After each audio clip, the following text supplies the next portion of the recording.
Et bonjour à tous et à toutes, c'est un plaisir de vous retrouver aujourd'hui pour un nouvel épisode de Journal d'un futur libraire. Donc aujourd'hui au programme on va parler de tout ce qui s'est passé depuis le dernier épisode, c'est-à-dire début novembre. Donc je vais vous parler de ma fin de premier semestre, ce qui s'est passé, le début du deuxième semestre et où on en est actuellement. Pour commencer, sachez que mon troisième semestre ou premier semestre de deuxième année, c'est la même chose, c'est bien déroulé. Je l'ai validé avec 13 de moyenne, on n'a pas fait grand chose de particulier à la fin du semestre, enfin entre la dernière vidéo et la fin du semestre qui était du coup début janvier.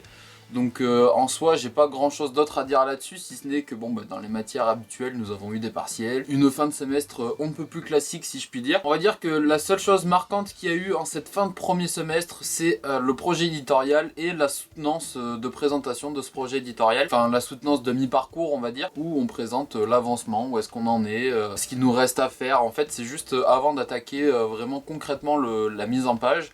Une fois qu'on a tous les textes, tout ça. Cette soutenance s'est relativement bien passée, ça va, notre projet a réussi à être assez convaincant auprès du jury. Il y avait quand même quelques petites imperfections, donc voilà. Mon projet, si jamais ça vous intéresse, c'était un guide sur le manga. Donc le début du semestre 4, ou semestre 2 de deuxième année, comme vous voulez, c'est exactement la même chose.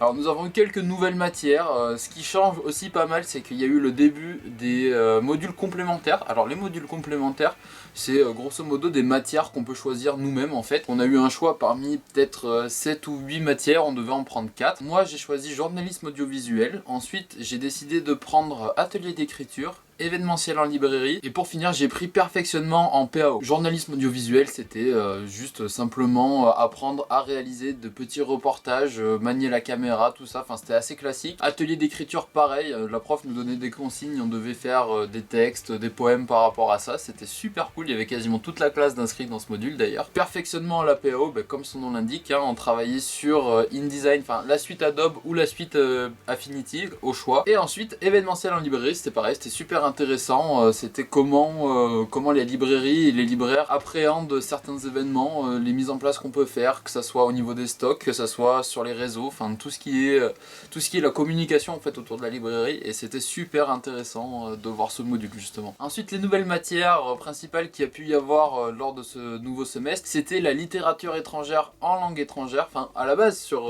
l'emploi du temps il y avait juste marqué littérature étrangère, donc on s'est dit ouais ça va être trop bien, on va apprendre plein de trucs.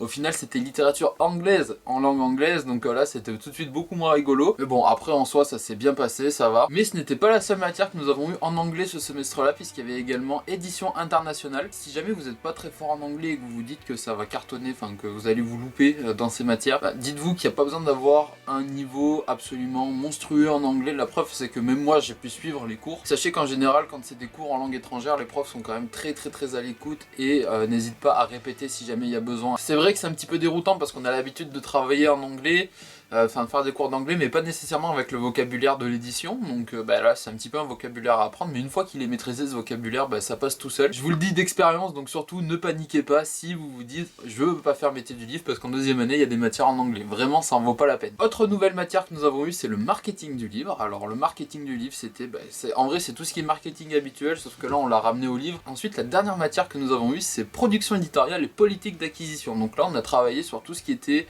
un petit peu l'acquisition de droits de la part des autres librairies, enfin de la part des autres maisons d'édition, pardon, un petit peu tout ce qui était les stratégies autour de ça, voir un petit peu comment se créer les collections au sein des maisons d'édition, pourquoi tel livre dans telle collection, pourquoi telle couverture pour tel type de livre, ou enfin tout ce genre de choses, c'était aussi très intéressant. Ensuite les trucs cool qui ont pu se passer ce semestre là, c'est pour commencer déjà le challenge des métiers du livre. Alors le challenge des métiers du livre en fait c'est une semaine début janvier dans laquelle vous allez concourir par équipe au sein de votre IUT, et en fait on a concouru sur un sujet qui lui par contre le sujet était national, sujet qui est national lui, puisque ensuite l'équipe vainqueur de Tourcoing va affronter l'équipe vainqueur de Paris, de Bordeaux, de Aix-en-Provence et de Le Havre, pour une finale inter-IUT. Donc c'était super enrichissant comme expérience. Malheureusement je n'ai déjà pas gagné l'épreuve de Tourcoing, donc je n'ai évidemment pas gagné l'épreuve nationale. Cependant c'était l'occasion pour la classe de métier du livre de Tourcoing de faire une petite escapade à Paris, donc nous sommes partis les 15 membres de la classe, et au-delà de ça, ça nous a permis de visiter l'IUT de Paris, ça nous a également permis de rencontrer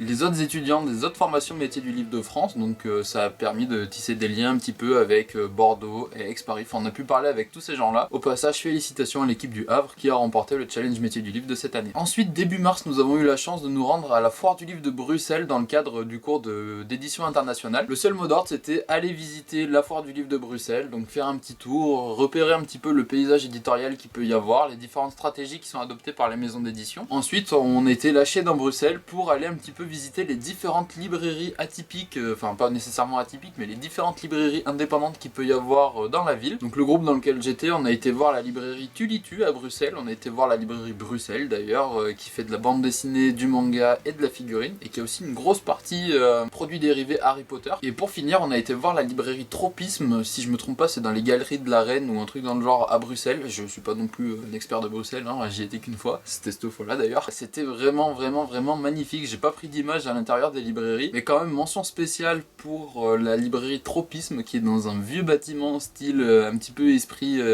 peut-être je sais pas 16e, 18e, vraiment très ancien, c'était magnifique à l'intérieur. Je vous cache pas qu'en plus vu la conjoncture actuelle, on a vraiment eu de la chance de pouvoir partir à Bruxelles début mars, tout simplement parce que si ça avait été 15 jours plus tard, ben, c'était pas possible, on aurait déjà été en confinement. Et ensuite si l'année s'était déroulée normalement, nous aurions dû participer en tant que stagiaire au salon du livre de Paris. Malheureusement le salon, enfin Livre Paris a été annulé, et par la force des choses, nos stages aussi évidemment. Alors c'est évidemment regrettable que des événements tels que Livre Paris aient été annulés, mais c'est également nécessaire et ça aurait été complètement déraisonnable de les laisser malgré la conjoncture actuelle, donc avec le coronavirus. Néanmoins, sachez que Livre Paris n'a pas été le seul événement d'annulé et que la situation est quand même relativement particulière. Nous avons plus cours, nous aussi, depuis le début du confinement, enfin comme n'importe quel étudiant ou IUT de France en fait, hein, tout simplement. Du coup, comme pour beaucoup d'étudiants, j'imagine, on a eu des cours à distance, on a dû passer quelques épreuves, enfin quelques partiels par internet, et ensuite on a eu quand même beaucoup,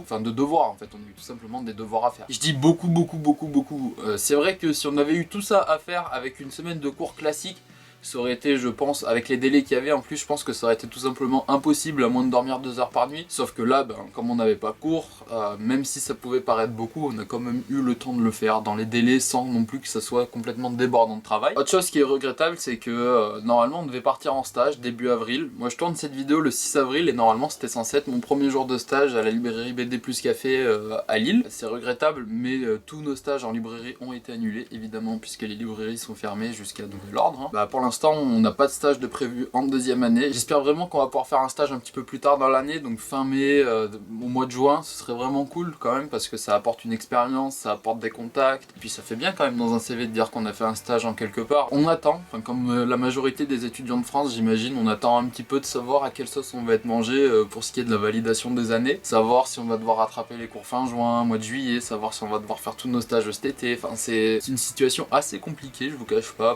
pour tout le monde évidemment. Je vais pas me plaindre moi particulièrement parce qu'il n'y aurait pas lieu de toute façon. Après ça reste l'occasion de faire d'autres choses en dehors des courses qu'on n'avait pas le temps de faire habituellement. Enfin on va pas rentrer, je vais pas vous faire une vidéo sur comment s'occuper pendant le confinement. Donc voilà, on a vraiment fait le tour de tout ce qu'il y a eu de nouveau dans cette année scolaire jusqu'à maintenant. Alors évidemment je vous referai une vidéo cet été pour vous parler un petit peu de la conclusion de cette deuxième année de métier du livre et faire un gros bilan général de ce que j'ai pensé de la formation, ce qui m'a plu, ce qui m'a moins plu, faire un gros bilan général du coup pour les futurs étudiants, que ça puisse j'espère vous aider à vous aiguiller dans votre orientation. Pendant le confinement, même après, n'hésitez pas à venir me poser des questions sur la formation métier du livre, je suis évidemment enclin à vous aider et à vous apporter des éléments de réponse en tout cas. En attendant, j'espère que vous aurez vraiment passé un bon moment en regardant cette vidéo, c'était pour moi un plaisir de vous parler un petit peu de cette année scolaire. Donc je vous souhaite à tous sincèrement une excellente santé, prenez soin de vous et de vos proches, faites attention, ne déconfinez pas trop tôt, faites attention à vous vraiment, prenez soin de vous, je vous dis à la prochaine pour une prochaine vidéo, ciao ciao.